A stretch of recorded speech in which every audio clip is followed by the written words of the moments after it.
So you're thrifty and or poor.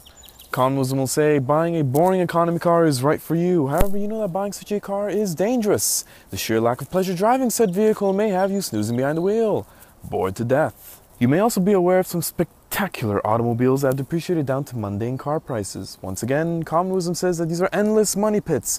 Well, I'm here to tell you that's just a rule of thumb, and that the right S-Class is definitely the exception.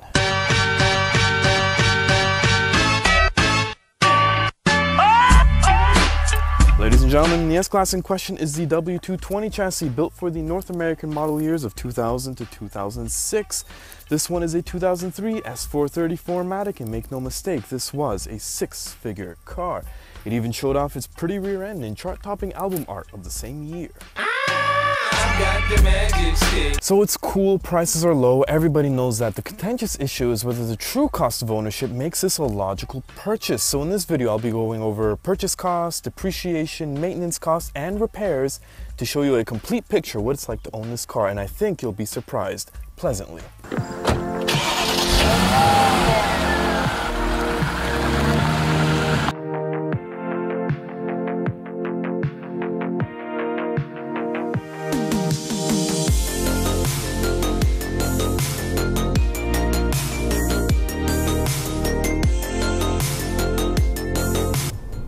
The good news is that even the latest production year of the W220 S-Class, say 2006, those models are already over 90% depreciated, so any additional loss in value is just going to be minuscule. Recently on Auto Trader America, there's about 411 listings across the country. Now for this group, I'm only including the S430 and the S500, as they're both very similar. I'm not including the S600 or the AMG models. Those are different animals entirely. But you'll notice that the difference between the asking price of a 2006 model year and a 2000 model year is only about $4,600. That's over a 6-year spread. Now, if you want to cut that up into monthly differences, we're talking about $62 a month. But nobody's talking monthly anymore. Let's go bi-weekly. We're talking about $31.50. Not bad. How can you look at these depreciation numbers? Think of these depreciation numbers as monthly payments. Would you be happy with a bi-weekly payment of $31.50? Yes, you would. Next is maintenance. I think this will surprise you as well. At Mercedes-Benz Oakville, which is a good one in Toronto area, and I know it's surprising, I am in the Toronto area, the very edge of the Toronto area.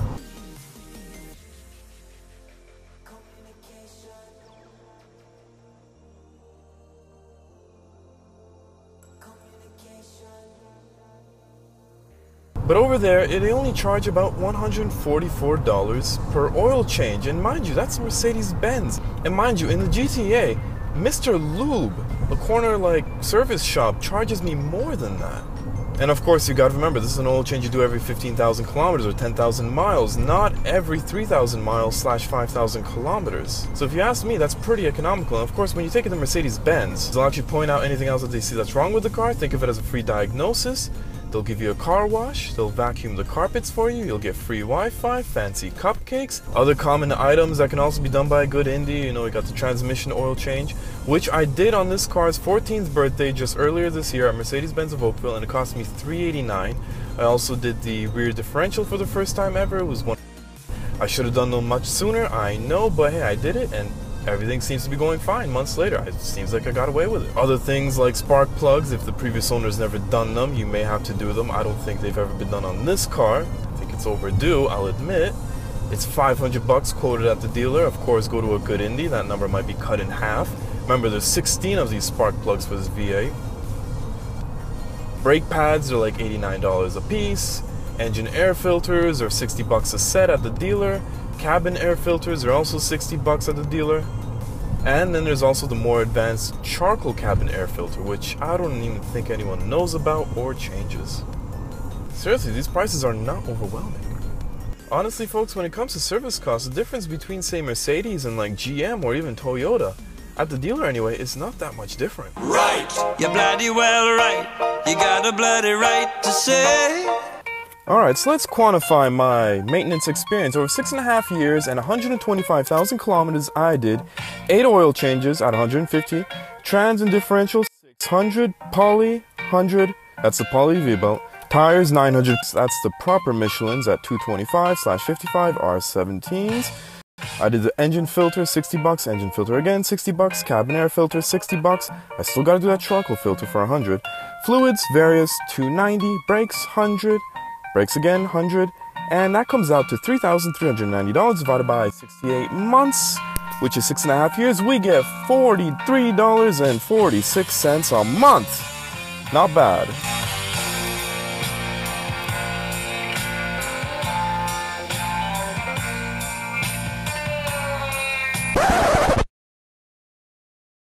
There are tales of electrical gremlins, collapsed suspensions, transmissions with an identity crisis, and parts on special order from Germany. Even my car once left me stranded at the side of the road.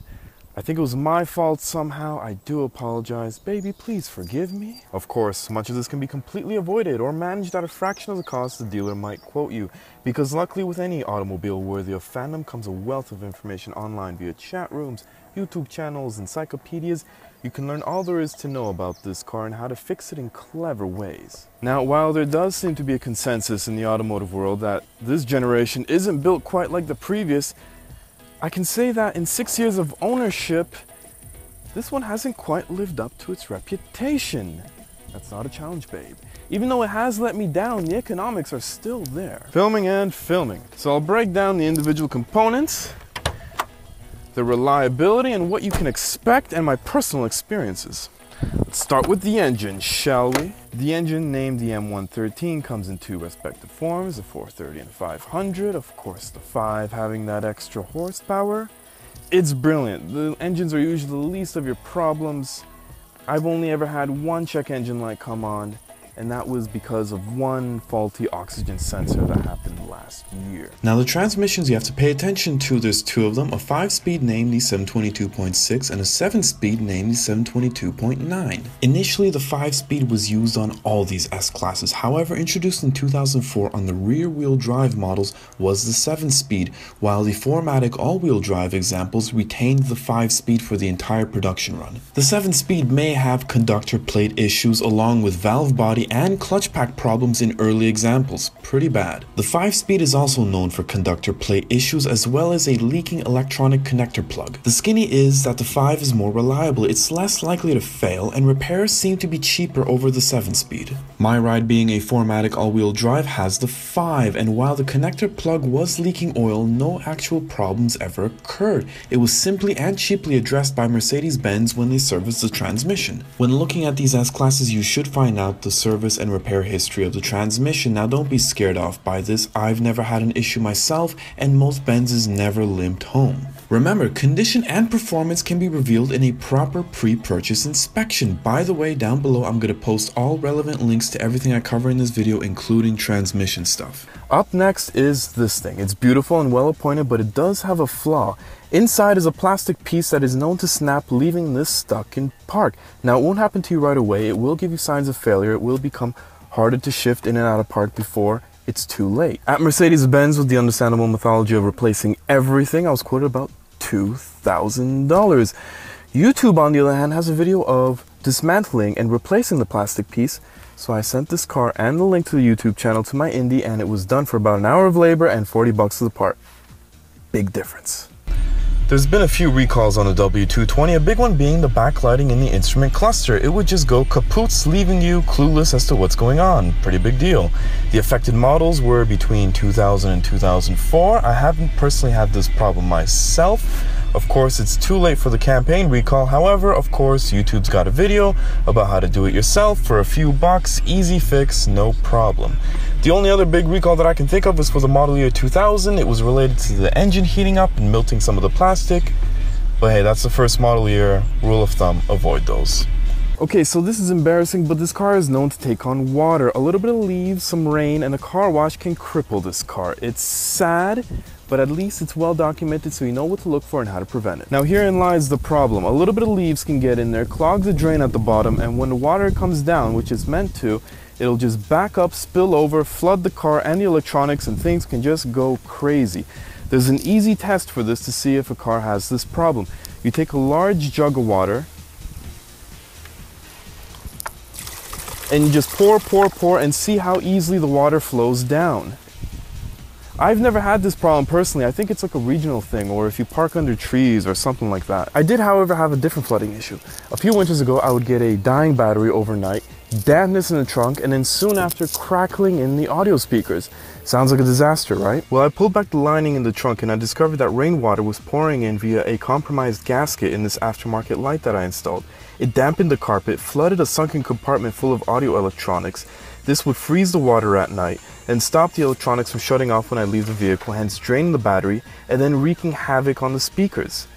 So I took a cup of water, displaced all the water, drained the compartment, dried it up, sealed the compromise, and it's been 3 years with no problems. This all happened because of a faulty aftermarket light, or at least the way I installed it. The lesson is, a small unnoticed screw-up can lead to a crazy chain of events that can cost you a ton of money. But I did redeem myself via DIYing this and saving a whole bunch of cash. Imagine if I took this to the dealer, the list of replacement parts would be endless.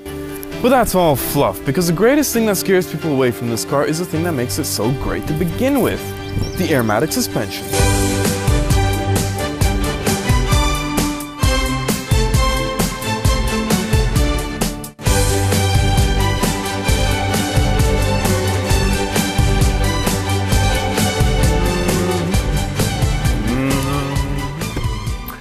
Never call shoddy on an S-Class, it's uncultured.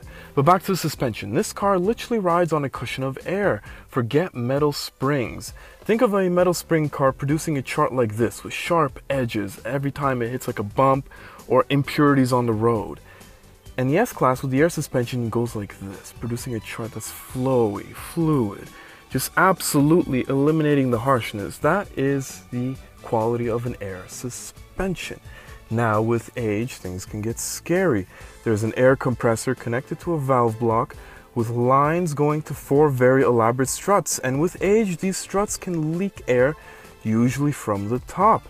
And to replace them can get quite pricey. Luckily, you're not going to have to worry about this, because I'm going to show you how to do preventative maintenance with epoxy. Now let me show you what I mean. Here's another 2003 S-Class. However, this one you can see is collapsed. Big trouble. Not to mention the condition, it's just terrible. But you see here, look at these struts. Here we have at the top, you can see these cracks going all around the ring. They're huge, they're just massive. Every car will have these little hairline cracks, but as long as it's not collapsed and the cracks are much smaller than what you see here, you'll be fine. And this is what I mean, this is where the air is coming out. So this is what the tops of my front struts look like. There's this nasty yellow goo on top, but guess what? That's the epoxy. And how do you want to apply it? You take some sandpaper, you shave down the top, you want to make some deep grooves, and then you simply apply it. You pick the metal one and you put it in. It could get a little messy, this is epoxy, but guess what? It's well worth it considering the alternatives. Now, this is bro science, and it is anecdotal evidence, but I'm not the only one saying this. I've read this online, and some mechanics have told me the same thing. Worst case scenario, this is a waste of time, and you did a messy job. Best case scenario, you've got a Benz that's being held up by glue. You see, even right now, Airmatic is working to keep this car level on this uneven road. Here we see how close the arch is to the wheel. We come around. We see the dip in the road, and we see a big difference between the wheel and arch gap right here. That's just another brilliance of the S-Class air suspension system that, like I said, you don't have to be afraid of. You can see the road's falling, the car is nice and still. Another expensive fix is all the rubber, and I don't mean the tires, I mean the bushings, the ball joints, the boots. All that stuff can really add up, and on this car it can be quite pricey. Quick intermission, I gotta apply sunscreen. As you can see, I'm a night owl trying to function in a daytime world. Now I have the slight suspicion that the damage is already done. That's why preventative maintenance is key, they say. And hence I have a solution for the rubber. Silicone lube. Here we have a product that says it stops squeaks, lubricates all moving parts, prevents sticking and corrosion, and protects rubber moldings and weather stripping. See what I'm onto? Late last year, this fine ride stopped being so fine. It developed a crazy loud squeak that was loud and constant. It would squeak over any inconsistency over the road. Pretty embarrassing. Luckily, when I was at Mercedes for a scheduled oil change, They pointed out to me, oh, there's a bad upper control arm here. They gave me a quote, it was astronomical, of course. I went back home and took to the internet.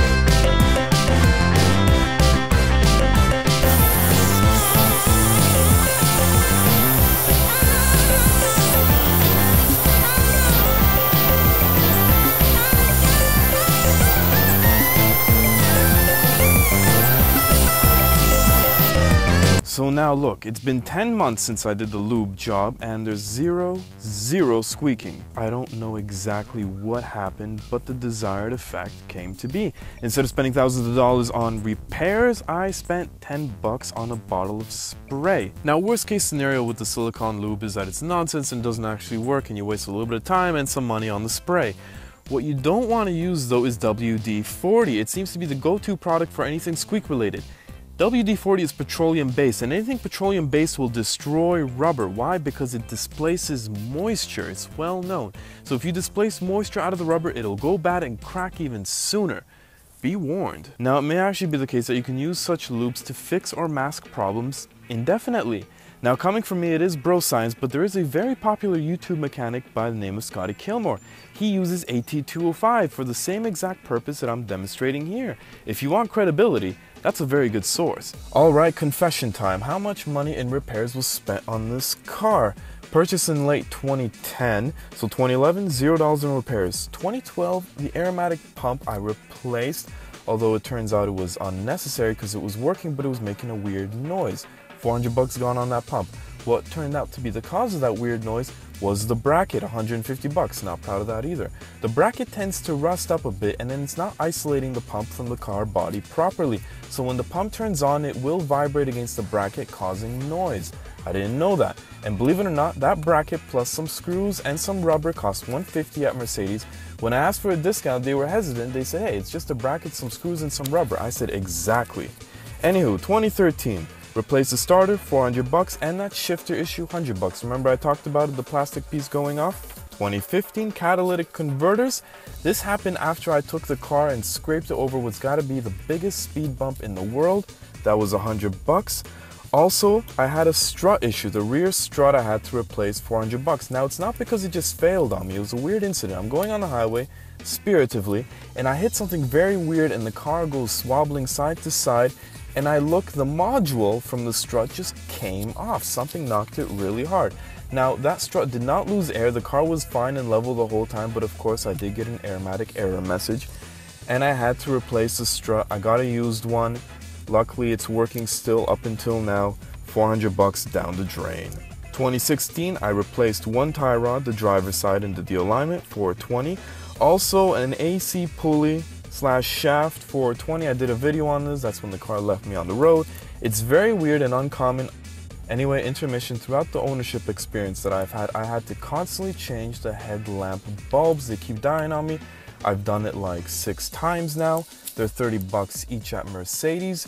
I once went to Canadian Tire and bought expensive ones, 70 bucks a set. They die just as quickly as the Mercedes one, so it's all the same junk. They're 8.7s. It's just one of those things I gotta keep doing. And now this year, 2017 was a big one for me. I did in one service things that needed to be done for quite some time. I did the water pump, I did the CV boots, the alarm horn, the oxygen sensor, and the exhaust. All that came out to 1,000 bucks. And just recently I did the drive shaft, also long overdue, $512. Alright, let's add it all up, sit down, take a deep breath, because the number is $4,142, but that's over 6.5 years. So if we make that monthly, we're talking about $53.10.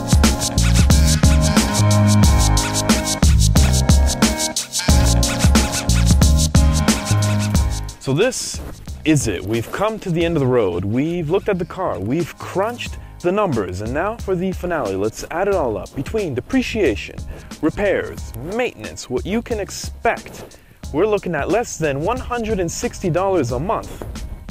If you're not impressed, you're crazy. Okay, I think that's a very, very good deal. We are, after all, talking about a flagship Mercedes Benz. Yes, of course, in order to get a real cost of ownership, you gotta include gas mileage and insurance. Fine. Take the equivalently priced Camry and add about 12% a month premium for your coverage. For the S-Class, not bad. For fuel economy, well, it is what it is. It doesn't bother me. I'm getting 12 liters per 100 on average.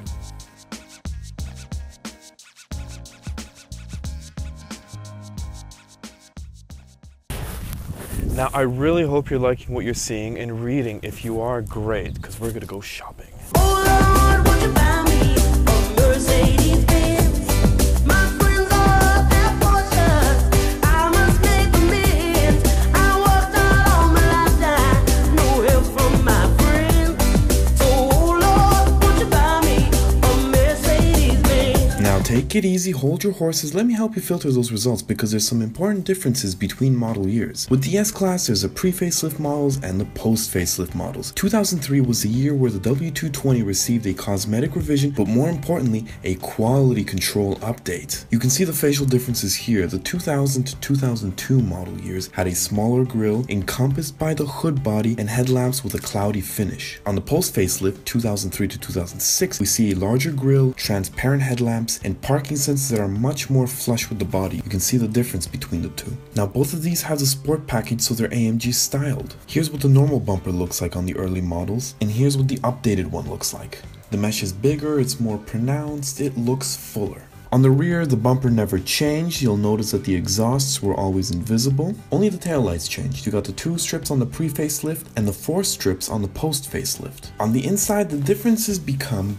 bigger between the pre and the post models. Notice the command system, the screen size, the trackpad, the wood strip here, the separate buttons on the doors and whatnot. In this 2003 model, the command is updated. You see the bigger screen, it's more modern looking, there's better materials in the cabin, the seats are improved, and more features are standard. The rust proofing on these post models is improved, and the air suspension is revised so it's more reliable. This is a big deal. A whole bunch of little things were just upgraded and changed for the better. Finally, a few more smaller things were updated in 2004. The command system got a bit better. There's more buttons on the bottom right of the command screen. There's a trackpad as opposed to a dial, so it's better. So take a wild guess as to what I'm recommending. Definitely look for a 2003 and up, ideally a 2004 and up. It's more money up front, but these production years are more reliable, better equipped, and they're younger. Alright, let's look for some cars. 2002 167 for 3,900. Make it $4,000. Just from the photo, I can tell this is bad. That looks like a lot of stone chips up in there. It's 2002, not the best production year. Car Source LLC, sounds like a shady dealership name. Oh, that seat's got excessive wear. Oh, look at that sunroof cover. That does not look good. That looks very concerning. Definitely stay away. 5,300 bucks, 83,000 miles on it. The front's smashed in. This does not look like a good deal to me. When I first laid eyes on my car, the front end was missing. It's a salvage title car. I was with my father. He purchased it. Thank you, Daddy-o. But after all the time and energy, we realized, wow, we could have just bought a clean title car. Folks, avoid these. If you're Joe Retail, forget about it. Now this I like. 2004 S500, 13.9. That price is crazy, but it's a private guy. You know, he might be flexible. 87, it's a little up there on the mileage, but this car has something very rare and very special. It's got the Tison leather edition. Black and orange, it's like Halloween in there. You can tell you get these orange leather parts on the door, the seats. It's so unique. I think it looks amazing. You get this extra stitching here. Let's see what he's got to say about this. Yeah, exceptional S500 Tison edition with AMG package. No accident. All maintenance done at service. Kept in garage. Florida car. Non-smoker. Very clean. Like new interior. I like that. I'd definitely give him a call and try to negotiate something. Well, hey, it's a lot of results. There's a lot of stuff out there. It always looks better on pictures, that's for sure. You gotta see the stuff in person. You gotta get those inspections. You gotta drive them all around. You gotta be patient. Happy hunting. Here we go. So you meet somebody, hopefully not at a dead-end road. You're going to a dealer or someone's house, or if you're in Canada, a Tim Hortons parking lot. And when you first lay eyes on the car, it's gotta be love at first sight. If it's not, it's a bad example model, it's not doing it for you, or worse, the S-Class itself is just not your cup of tea. But how could that be the case? Just look at it. eyes. So you can tell a lot by looking at the face of the car. Specifically for the S-Class, you look for these gaps here, where the hood, the grille, and the bumper meet. It's a test to see if this bumper's been off, if there's been any compromise, and I'll tell you this much, this ride fails that test. You'll see here, it's not very straight. This doesn't line up this way. The gap should be much smaller. It's not equal to this. Now, like I said, this vehicle was in an accident and it was done in a shop. Obviously not the greatest shop. This isn't something that you might notice just casually walking by, but I know it, now you know it, and it's just gonna eat at us a little bit all the time. Another tip to tell the history of the vehicle are the headlamps. If they're original Mercedes headlamps, they will have a little logo in the corner, a Mercedes logo. If they don't, that means they're aftermarkets, which you can come to some sort of conclusions about the car or ask why that's the case. If it's one of those pre-facelift models, well, somebody probably went on eBay to get the more modern headlamp in there, and that explains the case. But why are you looking at those? I said not to. If you are looking at a facelifted version, good, and you see headlamps like this without the logo, kind of bad, you have to start questioning why. If on the car proof or the Carfax, which you have to have, obviously I shouldn't have to say that, and it says that there's been some sort of front-end collision, it's not the end of the world. If it's been done at Mercedes or at a good shop, it might just mean you got some new paint on the car, you're paying less up front, and when you sell it, you'll just sell it for less. It's actually not a bad thing. But if you have something like this and there's a claim, it could mean a bad thing. What it could mean is that the shop, they probably charge the insurance company for actual original headlamps, which are $900 a piece, but instead they went to eBay and just picked up a set for $300 and installed them. That's called cutting corners and pocketing extra cash. If you can see that on the outside, what have they done like this on the inside? That's a red flag. With the headlamp and identifying whether they're the originals or not, same goes for the taillights. In one of these corners, I forget, you're supposed to see that little Mercedes logo. That's how you know they're originals. Once again, the eBay ones will look almost pretty much exactly the same. They won't be built quite as good, but they will not have that logo. So we're gonna pop the hood to reveal that glorious V8 engine. Of course, we're gonna turn it on, have a listen, but let's be honest, odds are we're not gonna know what the heck is going on. Up next is rust when looking for these cars. Honestly, if you drive a Mercedes that's visibly rusty, it's just a poor look. It ghettoizes the car. You don't want that. And if you tell yourself, oh, I'll fix it later, no you won't, and it's just gonna cost you so much money, it will make up for the difference of the premium that you pay for a car without rust. So don't do it. Look at my door here. The bottoms of the doors are prone to this. You'll see some bubbling. That's a little bit of rust there. This will grow pretty slowly, it has, but it's something to look out for. Also, under here, pull this back. You gotta pull this back and look for rust. If there's a lot of rust, you'll see it starting up here. If it's really, really bad, leave the car alone. Here's another one. This time, the rear is collapsed. Let's say 2001, 271 on it, kilometers.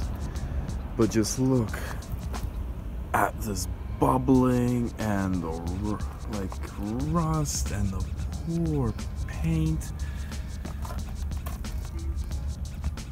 It's like a crime scene. It's just sad.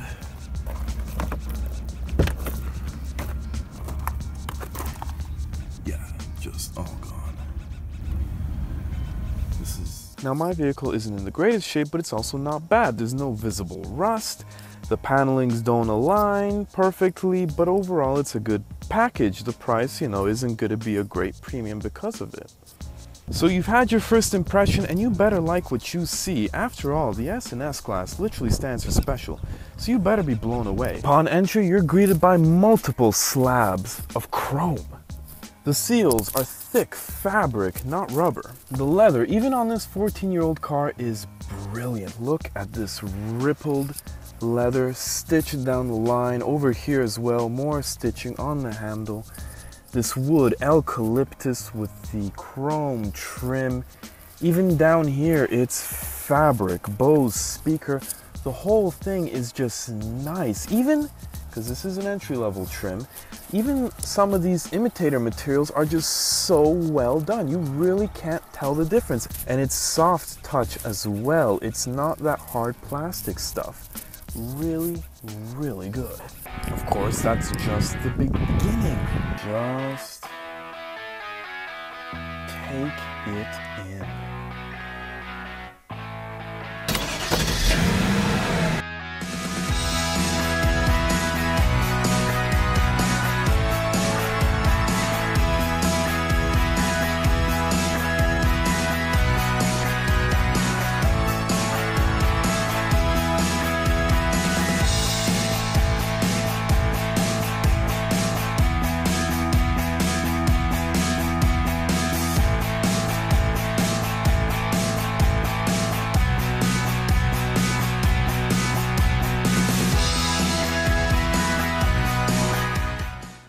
What's very important to remember with the S-Class Mercedes-Benz is that it's not just about the obvious amounts of extra buttons and the obvious amounts of extra chrome, it's about the fundamentals. You see, Mercedes-Benz and Toyota, they're both publicly traded companies, and their profit margins are both around 5%, so you really get what you pay for.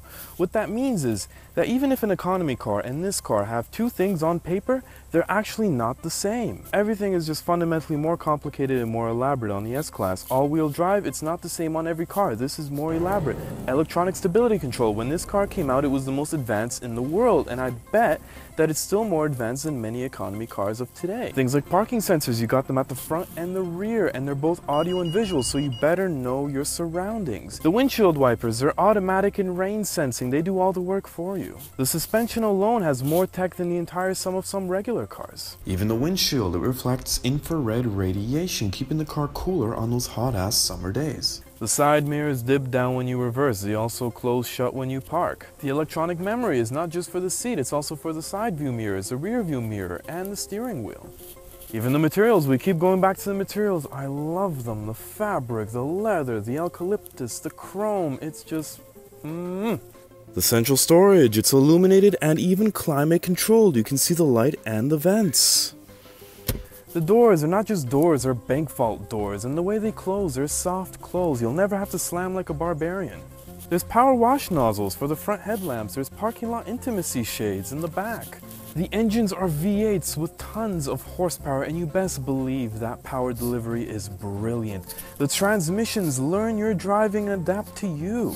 And that's just some of the features that this car has. When you go fully loaded, wow, even by today's standards, you'll be very impressed. Keyless Go started with this model, where the push button start was on the shifter. As an option in this car, you could have had every single seat, front and the rear, heated, ventilated, massaged, and power reclining. Not bad. Oh, and I forgot, the luxury with the seats is not over. Also in this model, optional was the active contouring. So you take a hard corner, you're being swung, the bolsters inflate, keeping you in place. Yet again, very impressive. Even features impressive by today's standards, auto-adjusting cruise control. That's right, people driving this W220 as early as 1999 were enjoying this tronic auto-adjusting cruise control. Also, while very rare on the S430 and the S500, but common on the S600, is the active body control suspension. You do away with the Airmatic stuff and you put this stuff in, and it's even better and more elaborate. It pretty much just eliminates all body roll, nothing. The car is always flat and perfect. It's, of course, a situation the Germans want to address. Well, let's not forget about protection, of course. The S-Class has always been among the safest vehicles in the world. In the W220, there's a preventative occupant safety system, pre-safe, which in the event of a detecting impending collision, preps the passengers for the most luxurious car crash possible. The assistive braking is available, the windows will automatically close, the seats will instant adjust themselves, and the belts will go into an emergency tensioning mode. Of course, top it all off, airbags in the front, on the windows, and even on the doors. It's well worth it, but goodbye rippled leather. And of course, don't forget the fundamental body. You can take this to 100 miles an hour, 160k an hour plus, and you will feel solid, proper German engineering. You won't feel that with an economy car. And of course, don't forget, this is going to be so much quieter. The sound insulation in this compared to a regular car, day and night. Now, even the way the W220 was built, Germany, of course, but there was a staff of 500 people dedicated to building the S-Class and only the S-Class. Okay, so let me drive home the point that while on paper a feature on a regular car and on this car might be the same, it might really not be. Let me tell you about this sensor. And this is really elaborate, so I'm gonna have to read it. An innovative multifunction sensor measures relative humidity and temperature and automatically closes the air circulation flap in the event of a sudden increase in pollutants in the atmosphere. Not bad. Exposure to sunlight is recorded by a sensor on the air intake grid in front of the windscreen. This sensor covers a range of 360 degrees and therefore delivers an accurate information on the angle of the incidence of the sun. In this way, the system detects the seat that is most intensely exposed to sunlight and can therefore control this area specifically. The S-Class is the first car in the world to have an individually variable air conditioning system that is sensitive to the position of the sun. That's outrageous. Baby, look at you. I do not deserve you. Check this shot out. Sunset in the background. Oh, nice. Okay, so it's getting late. You've met up with someone to see the car. You thought it'd be 30 minutes. It took 2 hours. I hope you took some advice.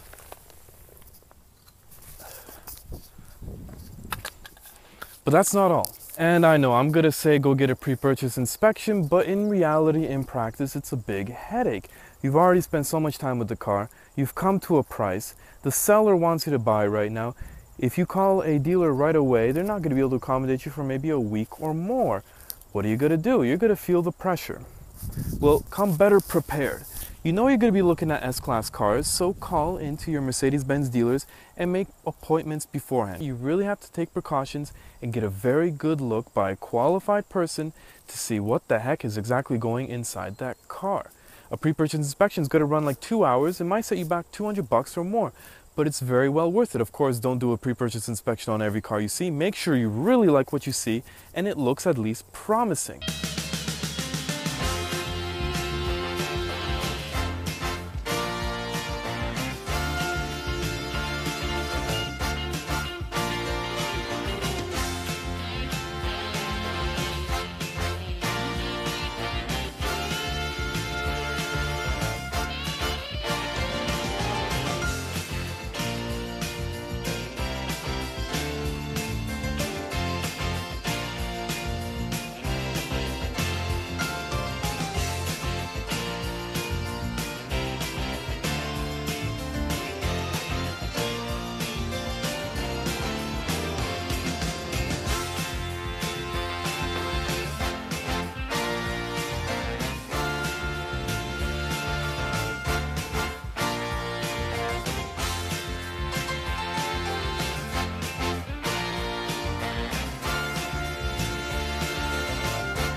Okay, it's been a heck of a day. We learned about the car, the costs, we materialized the numbers for what you should expect. The history of the vehicle, you gotta know something, I assume you do. And you're feeling good. And you took my advice and took it for a pre-purchase inspection. Good. Now say the pre-purchase inspection comes back and it's bad, something unexpected, something huge, you don't even want to touch the car anymore, start from scratch. But if it's good, something small came up or it just confirmed that the car is in great condition, well, the rule of thumb now says that you're going to be a happy owner. And I'd say this, if you're as enthusiastic about these cars as I am, pull the trigger. Now what am I going to play for my drive-off sunset music? Alright, so I hope you enjoyed this video, I hope you learned a few things, and I want you to know it's a luxury car. You'll hear bad stories, but the internet has fixes and know-hows for everything. Whether it's the 7 Series, the Audi A8, the Lexus LS, these are all fine vehicles, and for each one there's great things to know so you can have a really good ownership experience. But of course, I think the S-Class is the best.